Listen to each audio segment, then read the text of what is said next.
what's up guys? How are you all doing? Banange nyongera kubajjukiza nti keep subscribing on my YouTube channel. All you need to do is check out for Ray P. Ray P, as simple as that. Ojja kubeera nga te otuuse ku kituufu. For the show is Stardom Lifestyle Show. Nga tukutuusako your favorite celebrities, how they do their stuff, babeerawo batya mu budde bwabwe obw'eddembe, biki ebibanyumira n'ebirala bingi nnyo, era nga tugenda kubeera tugezaako n'okusisinkanya ba fans baabwe ku ba celebrities bano.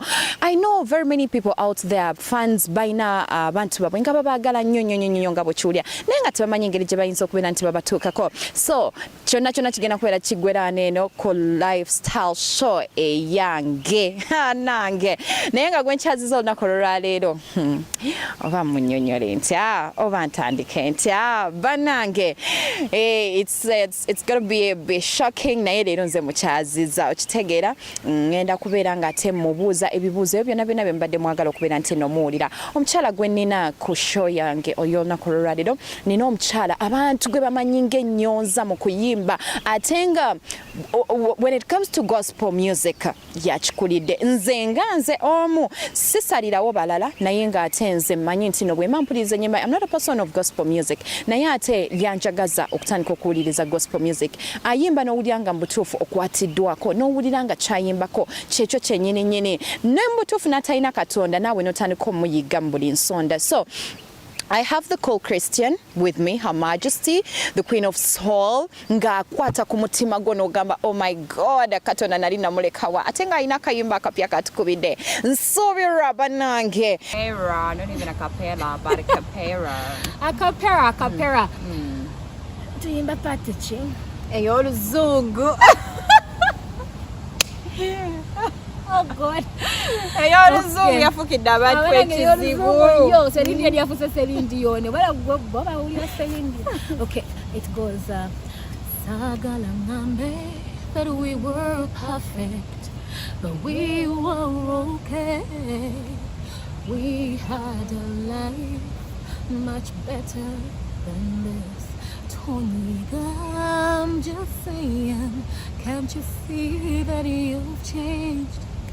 We so alive with each other.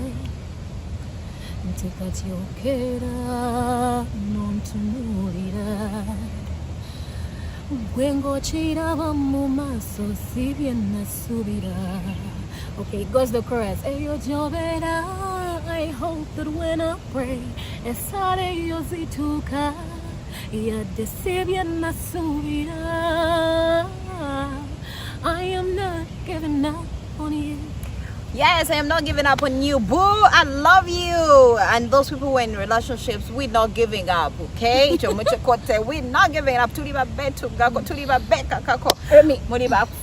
It's everyone's favorite at the moment. Ladies and gentlemen, welcome Gabriella Bridget ntaate on this Stardom Lifestyle Show. Gabi, how are you? I'm all right. How are you? I'm okay. How are you feeling? Having you on the show for today. I'm feeling awesome. I'm feeling honored. I am so delighted to be on the Stardom Lifestyle Show with you, and I'm really proud of you. But I guess you know that already. I know. So Gabi, soko obuliremu briefly abantu, who is Gabi ntaate? Gabi ntaate is Gabriella Bridget Ntaate, full names, 28 this year. Basically, I'm Gabi ntaate. I'm a gospel artist. I'm a media personality. I'm a lover of Christ. I think that goes without asking. Like, of course, certain times people are like, "Oh, you make it." You exaggerate it, but I know for a fact that Jesus exaggerates me. So he's a part of my life daily, morning, afternoon, night, every part of my life. You as my friend, you know that. Like, perfect. I'm not a perfect person. First of all, I have a temper, a very high one. But I know I have a temper. I have split personalities. I will be that jolly and then I'll be this somber and quiet. But that means that to some people you will feel a little complicated. Yeah. But to people who are close to me, they understand me totally. They relate with me. They know that this will be Gabi overall. Naberanti are thinking personalities zange nazitegera. I'm so passionate about people, mostly the people I care about. Like I will go from 0 to 100 in no minute because I know what it means to not be loved enough. I know what that means to be by yourself. So I don't want my friends to go through that. Sometimes I'm not so social. And then sometimes I'm very social, but that will go to explain the split personality. Basically, I don't know. I'm a jolly person, very loud. Like I will speak and speak. I think even on my deathbed, I'll be like speaking until I die. I speak. Generally, I am outspoken. I'm very, very loud enough. So I don't need people to speak for me because I will speak for myself. But again, I'm also that somber person. I can be as humble as possible, and then I can be as hyper as possible. And well, that's basically Gabby. Very, very social, very anti-social. Complicated enough for you. Indeed complicated. Abantu following amuchimanyi nti no, usually when I'm posting ngamba she's a very complicated person. Yes, abasinga we batwe bachogera. However, for the people who are close to her, musobola okumutegera ne mumanya nti no bwajjamu eno mood soko muleke mu bwakola bwati soko naye atenga ku mutima gwe. She's the person I would say mikwano jange you have 1,000 times sure nti ne bwemba mbagamba nga taliwo mbagamba she is real. Gabby ali real. Wabatakwagada batakwagada. Anyway, tugenda kubera nga tumanya ebisinga usagala mwogerere naye njagala okumanya talking about okutawanya nina part eyo gye manyi nti Gabby ainako part gye yali nga she's not a cool Christian nga she's this person eyava mu bulamu obwakubeera nti no mwana muwala ayina okubeera nti no ali reserved ayina okubeera nti natya Katonda n'agenda mu bulamu obwensi part eyo gituweemuko briefly then otubulira ovaayo otya ate okutegeera Katonda. Okay, Mubuto, we have always been a God-fearing family. My uncle is a Muslim, so we have the Muslim family and the Adventist family, Seventh-day Adventist family. We were always, because we were always bent on God, and that foundation of God. So there was nothing like we didn't know God. We were always invested in God. Then we grew up, and then at certain point, you have me personally. I've always wanted this life of, hey, let me go and sing. I've always been passionate about music. But when you're young, the only way you know music without maybe your parent is sing the secular music. That's the music you know. So going into that and trying out these different things, I'm not. But you know, being practical means you're going to try out so many things. Sometimes those things will take you off course. And Mukama siye muntu amanyi okubisana. He won't compete for you. He will fight for you if you are already on his side. Nti Remy, you're my friend. So chinka katako, nti singo olumbi dwe chinchona, I will fight because I know you're on my side. Which I know that if you left, kumingolinga in your life, but it will be at a very moderate pace. Nti sagala nyo kumuyingira kuba we are no longer friends. So that's the same fighting with God. Nti akulabo ofunye priorities nyingi. So he will fight for you, defend your life possibly so that you don't die, but he won't be so involved in your life taking you've chosen the other path. So it was always a hard one. But waliengo chikola, you don't really care. You believe you're doing what you want, but you see sometimes what you want is not really right. I did so many things I would say I'm not proud of. That was a horrible life. Now oh my God, it was a horrible life. And then, yet I know, and yet you didn't really do so much, but because you now have this Christian life which is so beautiful, you look at that and like, damn, what was I thinking? I went, did so many things. I tattooed my body, I did all these things that I regret today. And I'm like, damn girl, you could have died. But you see, by the grace of God, no better one. But it was not a beautiful life, cause over empty. Nti reminga toina mukama.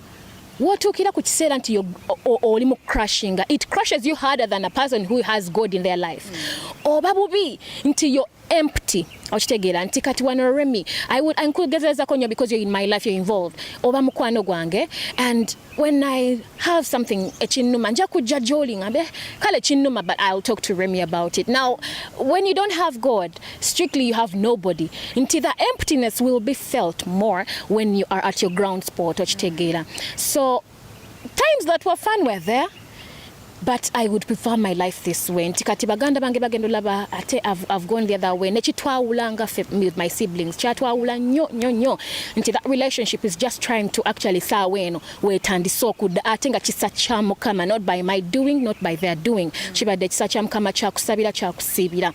Chatwawula nnyo, and then your parents are looking at you like obona abadde atya nga kwegamba ng'oli ku kalebwerebu of katukusabira busabizi kyonna nga you no longer surprise them. Chituka, and they will be looking like, damn, we expected that. Like, nga you're so predictable. You have fronted that image of yourself. It's not a beautiful image. Na ye, mubikora byonna nze nga katiremi ntela nnyo preaching to people. Era omuntu wantukira, I never come off righteous. Because Remy, when na jewongo iri mukubona bono yuga nenkugamba nze ndi perfect, I don't do this, I don't do that, I don't do this, you will look at me intimidated, like insensobola antianze kudat jendiko. I'm a person who has lived a very reckless life before. Nti omuntu ajja kujagambe me Gabi, I've done this, I've slept with, I have done those things too, okay? You have gone down the road of, okay, you've slept with someone for money. I have slept with someone for money. You don't love them. You're not connected. You just want what they can give you. You've gone down the road of, I have done that too. Okay? So if I can get out of that life, you have no excuse of staying in that life. So that way they can connect. Because those choices, Remy, they never get you anywhere. They will... you feel good about it, but very, very soon it will kick back at you. Those choices never get you anywhere. But they never get you anywhere. They spoil your life, they spoil your reputation, they completely, I would say it's the devil, because that's what he comes to do. Come, steal, kill, and destroy. And he had done that. But by the grace of God, I'm here now. Mukama nankwatako nanziza. And that was a breaking point, because when naiko kumwasemtia and I said I struggle with something I don't understand. Of course, people will call it anxiety and all, but I have taken antidepressants and they don't work. So I said, if God has sustained me for so long with it, He will sustain me more. But imagine you're having that kind of life, you don't breathe, you're stressed, your body has frozen, and you have no God. Why wouldn't you die? You go die. You go die straight up. But you see now, chimberako, and I'd be like, it's happening, but it will be okay, because I know there is a stronghold fighting for me. Lately, nebalizam kamanti. Remy, 2 years back, Charlie bubi nyonga nsobola kutambula kuva wano tuli kuserena. Nengende chileka ngantambuza bigere. All I know is I'm dying. That is all you know. You're dying, and tambuza bigere ndikula chankwata konga ndiwaka nentambula kuvecheka paka ku Centenary Park nenga ntambuza bigere. All you know is that I'm fighting for life. You can't stop moving because of manya singa I'm breaking her down. So you keep moving, you keep walking, you keep. It's horrible. But lately it got better. I prayed, Remy, and it got better. It got better until you'll just feel a little uneasiness. Or I think I'm struggling with my breath a little. But it worked out, it got better. So that means there is a God above. Not everybody will believe that there is a God in heaven. But I believe from what I have seen. I have prayed for things that have worked. I have been told things that I will tell people and they are real. So I know there is a force up above, and that force is not just any force, it's God. But I came back, I survived that bad life, I came into a good life, and I'm enjoying it. Okay, I made all the bad friends in the church. If it was the devil laughing, he would laugh every single day, like, oh, manange. I think ono sinze nchamukema, waliwe chimukeme chitalinze. But you see, I always complain, God, I make all the bad friends, they always leaving me. But see me now, I'm not complaining about any. My job at Livewire, I love my job. Why do I even first of all love that job? That was a year ago. When we just got that job, I had no job. I was struggling through life, and at the point when that job came, I was not struggling. Life was struggling on me. I was no longer struggling through life, it was struggling through me. Okay? I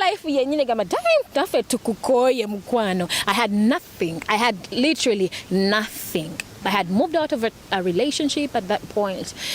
I was all by myself. It was a very, very tough situation for me. I was staying with my brother. Naye nga ndowooza kinene nnyo kye nnina byali ebisawo bibiri ebya blue. Engoye n'engatto. And that is what I called my own. That is all I had, okay? In a split, I kept fasting, I kept praying. Nengamba Mukama. In this short time, I was not sure, Remy, I did not see anything. But I was telling God, in this short time, you are going to show yourself powerful. Because Mukama wakusengula azimba. Atete azimbira ddala. Okitegeera. So I knew he had moved me from a place where I needed to move. Nayenga nchimanyi he had a plan. All I had to do was to stick to the trust I had in him. Nsabe nsibe nga bwakugamba nti pray without ceasing. Okay? Era nakugamba, for I will never leave you nor forsake you. Ebintu ebino tuwagala obiwulira, and we read these things as a binyuma okuwulira nga wasomanga akatabo ka Cinderella. But God is not a fairy tale. Neither is he a good story. He's real. Okay? And that goes to oli akikkiriza nga akyagala n'oli atakyagala. Because just because you don't believe in him doesn't mean he does not exist. Ate wakinze nkyogera bwe ntyo nti atheists, those are people that don't believe in God. What do they have to back it? They just have a belief of he doesn't exist, the world came from wherever it came from. Naye ate ffe abakkiriza mu Mukama, there are things you pray for and they happen. What explanation is there for that? There are findings that have been found that only prove that there were people that existed before we came, and these findings, they actually have proof for the Bible. They are found, but they have scriptures about them. So that is only proof that they lived. They struggle with my character. Oh, I'm so sorry about that. Because kuliko bambi ngoli struggling and I'm struggling with Gabriella's personality because aliko TV akolo lugambo, and that is in the world. Ateno waliyo Mukama. Hani njagala okugamba nti Remy munsi mwe tuli. Mukama kwali. Ate n'ensi kwe tuli ya Mukama Katonda. Kati munange muba mwagala mbeerewa. Ndi muntu mbeera ku nsi muba mwagala nsenguke ngendewa. Wano Remy singa Mukama agamba akomewo atujudging according nga tekuli grace. Tekuli asobola genda mu ggulu ne wabanze ntaate ayimba ng'ennyonza ku lulwe. Okitegeera. Tekuli asanidde kimala. Nti Remy banakuja balete ne Abraham okola otya ggwe. Olaba Abraham teyali perfect olwo ggwe. When nasaba omulimu nengamba Mukama, get me a job to support my career gentandise ya music. Nani nakafulumya wano. Nga sirina Remy ninachi ebisawo bibiri ebya bbulu. Twajja wano nakusanga mu interview. Bankubidde essimu mu kaseera kensabye n'ensiiba. Connect the dots. Batukubidde essimu tuzze wano tukoze interview zaffe. Naye nange nali muno okwemulugunya ne ngamba guno omulimu nga tegufaanana kye ntandise kkola. Nenzirayo waka Remy ne mulugunya nakubira Cyprian, I remember that time. Ne mugamba I'm not sure. Mulimu guza I need the job, but that was the first thing I did, is to choose my God over my job. Oshegira. Naye when natunulamu ne ngamba, the Bible says everything in the world and the people in it belong to me. Remy Mukama agamba nti esente kintu kibi because chikukozese kintu ekibi. Naye yakugambako sente kye kibi. It is the result of what you use that money for, or what that money makes you do, that becomes so bad. Kubeera naye Mukama yagala obe n'akasente koona akwata n'ogenda wali n'owo omuntu, koona akwata n'ogenda n'olya. Okitegeera. So nensaba esala njjukira bulungi kye nayogera ne ngamba Mukama, bw'aba ggwe ne bwe tuba bisatu nveemu nga ndi muwanguzi, ne bwe tuba bimeka bisatu. Naye bw'aba siggwe, for the name of God I defend. Bw'aba siggwe nga sitaani asaze wankwatire wano, ne bwe nnaba nze nsinze mu bano nabo nnabazze omulimu nkoleyo ka mistake aka bangobe. I was willing to not take that chance. The job was paying well, it was available, but I was willing to say no for the sake of my God. But twatuuka Remy ne batugamba congratulations. You remember the backstory of it? I was like, I'm fine wherever I am. And then they just told me congratulations. The first thing I did is thank you, God. This was you. Because teyandikiriza nze musabe nti baba sigwe ntayiriza ate natakutayiriza, it's impossible. So I knew for a fact that that job was heaven sent to me. It was God sent. I struggled when I started on the show. Also yambadde kintu kitegeera because people are saying this girl is too decent, this girl is what? Era nenzirayo nemugamba nkoze ntya kubanga nze ng'omuntu mukwano ndi wakwambala bukundi engoye oli wazerabirayo no I'm going to get confused mve ku mulamwa tandike kujja bute nkoze ntya taata kubanga nze ku magezi agange byakunsobera Remi yaddamu nanziramu me I will tell you God talks to me ate ekyo sikitwala mbu me I'm separate from anybody because he can talk to anybody. When you let him, he will talk to you. Nze sikitu kale abantu abasinga ba pastor jabasanga bagamba nze mukama yagona nange atitwale ngecha. No darling, he can just talk about to anybody when he feels like it. So it's not special? No, it is not. Okay. It is not special. It is a relationship you have with God that he reaches a point where Remi oyina ebintu byemmanyi nga bibyo nga mukama mukwano we batukwatira we batuli bakufwa naye kati na osobola ogenda n'okigambo a random person omanya mukwano wano tuli bakufa nga tetunnakimaliriza kuba ajja kyogera. But you know when I tell it to Gabi tugenda kubagenda tuteeka muliro tufe nga tulaba bwe tunenga tukigaanidde okitegeera. So it's the same thing. You got comfortable telling me stuff, I got comfortable telling you stuff, but that also was work. At the first episode we did, we were not comfortable telling each other things okitegeera. So ne mukama bwali nti bw'omusemberere kimala alaba. You keep coming to him, cutting him abasiram. You pray 5 times a day. That's a beautiful thing. Even a Christian should tap into that. Come continuously. Alawanga, it's easier to talk to you. You frequent his presence.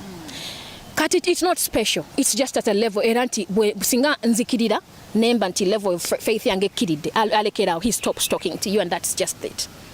So it's not special, it's just a relationship you have with God, and maybe the message you have to take to somebody najikugamba. It is not special because you're not that special from anyone else when it comes to God. Okay? Kati split personality yange wengambira ntinze tembatheringa is faith and Christianity is a choice. You either choose it or you leave it. Why must I be judged for a choice I made? Why? It's not my problem you didn't choose it. I can easily just say I'm seeking secular music, yet I still say no, for my God only. For inspiring people, kuyamba bantu. But it's a choice, so I don't have to be judged for it. I love my job. He gave me that job, Remi. It changed my life in 2 months. Not 3, not a year, it changed my life in what? 2 months. He was ready to take me to the next level, and he did. The people that know me because of that job. It gave me the platform nothing would give me. Atena because he knows I'm not a perfect person, he won't present me as one. Oshtegera. Ajja kuyita ne mu bantu katinza abantu abansemberera banjaga abajja nagamba gabinza nali siri mkumpi na mukama ngaremi wagambye. Naye kuyimba okuko n'ebigambo byetelo tugamba ku pages zo. Nadde wa mukama. Because I once was that person. So ajja nanganda again ti mukwano, you don't need to be perfect to come to God.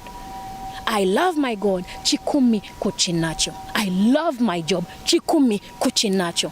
When I'm serving God, I will serve my God, Repi, without compromise. Njakweku takubigere njagenda kukubo mpoga nerinyi bya mukama nga siswadde. But when I come to my job, honey, I am going to give it 100%. I will shout for you. I will scream for you because I am real to myself. That job, God gave it to me, and he gave me a service too. I know my spot where I'm serving. It is my spot where I'm serving. I know my spot at Livewire, and I will give it 100%. I'm not even sorry. Okay. You either look at me or you don't. At the end of the day, you are not God. And it's not your judgment I seek. It is his. So if God is not telling me leave the job, I am leaving. Ekyo nakyo mukitegedde abadde babuuza ebingi ekyo nakyo mukitegedde. So criticisms azindoza mugira muzeerekereza naye ng'ate twagala okutegeera how far are you seeing yourself doing this job at the same time doing the gospel music? Yes. I see myself further as the Lord takes me. Nze sitela wekigambo ekyo actually sitela kigenda nnyo ovwera bawa. Because I can't see myself. Okay, so but my life is good 100%. He saved me from whatever I was, the crap I had, and he made a gold out of it. So jandaba tugenda. Yeah, tugenda yo jatulaba. Kakati ekyo nga tukimaliriza abantu bagamba music ofulumyaka mu no male myaka 10 no ofulumyaka 2 kiki ekireeta ekyo toyina ssente oba enyimba bazirecordingira emitwalaga. I can choose every week to just release song. Releasing song is very easy. I can make a video 500k and we here almost for free. I can just sit here, video. Content matters. Wano ya fulu madirem, it has been what, 2 years ago? Na ye wano chate kola nesa weno. Chali super hit. At the end of the day, ani ya muntu ma? Nobody, okay? And no wanga finance eganye, then I won't release. Watching neka kokubele chintu chesiri. If I don't have the finances, Gatumaliliza Nsubira is her new single that is out, very loving. For the people who are in a relationship and you guys are going through a lot. What inspired you to write this song? The prince of this world, and it's the devil. The devil is the prince of this world. He's ruling this world. But you see, there's a difference between ruling and owning. God owns the world, but Satan is ruling the world. Bitawo nnyo unafunye bino unafunye bili okitegera kakati manyarem nti mukama bwanaba nakola era mukama akola waganye ate waliyo there is only one thing that's ekiganisa is the devil okitegera kati trust me togenda kutula ngo oli musanyu ye mustani abere nga naye asanyuka nawe. He is always going to try to fight. So when it comes to relationships, he's always fighting. Era ngamba nnyo abantu watch the movie War Room. And your movie yaina revelation nyingi according to how you should fight battle of twera evident reme obonyiziza sigenda kuranisa gwe ngenda ranisa setani tandika omusabiro okuva mu kintu kyaffe so that at least kiterere ogenda lala yanga kiterede so kyengezako kugamba nti insubira namuteekawo era kyobulaba wemulisteninga tu sire mukowola nnyo mukama ndi kusaba gwe omuntu gamba esala eyo zikola kansubire nti esala eyo zikola. So I expect you to be in that prayer oberengo osaba ngosiba really something is bound to change nti ne wona bawa kutambula mukama agenda kugamba naye ate situation tegena sigalanga bwere. That person will either realize they are doing something wrong or eventually they will, but it won't stay the same, and that is a guarantee. So before you walk, before you decide like anze kambi feko saba siba, fasting is very crucial. And fasting will as it's fasting it will fasten things. So when you can now personally I suffer with ulcers. They're chronic, they keep coming back. I fast half a day. I do. Nengamba hakansi beyo paka nga kumwenda awuja sobola nengamba katinchi era chicho nchikoze mukama asima kyo sobode. Because when it comes to fasting does not mean that you get more of God. It's God gets more of you. So fasting is not there so that you can get more of God. It's there so that God can get more of you. And before you leave, before you give up on that person, they are going to need. Use it. How will you then call him God? Make sure that you see the signs, because when it's a life of Christ, when it's a life of Jesus, when it's a life of God, I'm talking to everybody. I hope everybody understands. Not Buddha, not nothing. You're believing in God, because that's the same God we are believing. Njagala ekintu okikwasa mukama. Tagenda kuswaza kubeera naye ayagala ogambe yes mukama wanga kola ki akola. So nyweza omuntu oli bobolaba nga Gabi nsobola okusabira ngoma saba. Let the spirit work on Remy. Let the spirit work.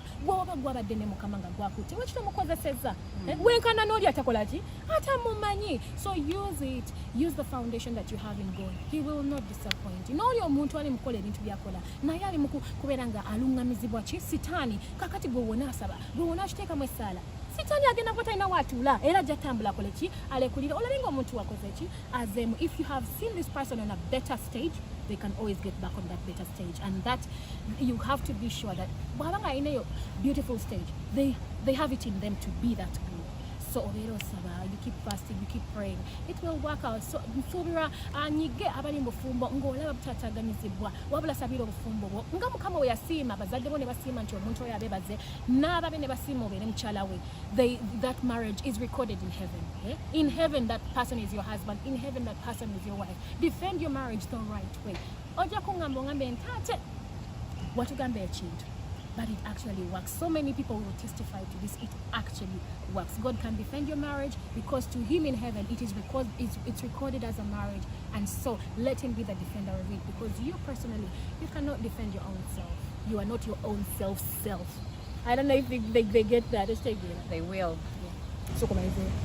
Yes, muri bakufane nga tenze njagala okubera ntino kino nkigalira waneeno omwana badde Gabriella Ntate Bridget kansubire ntino you've picked a lift out of everything that she said. At least ogendeyo n'akamu oba bubiri. Don't just watch and enjoy and then leave everything for us. No, fe tulinako kitumanyiko bambi nawe funako kyokola ki kyofunako naye ngeno ebadde Stardom Lifestyle Show nga yo yakutuusako bonna aba celebrities bo. Thank you so much. Keep subscribing. I love you and bye bye.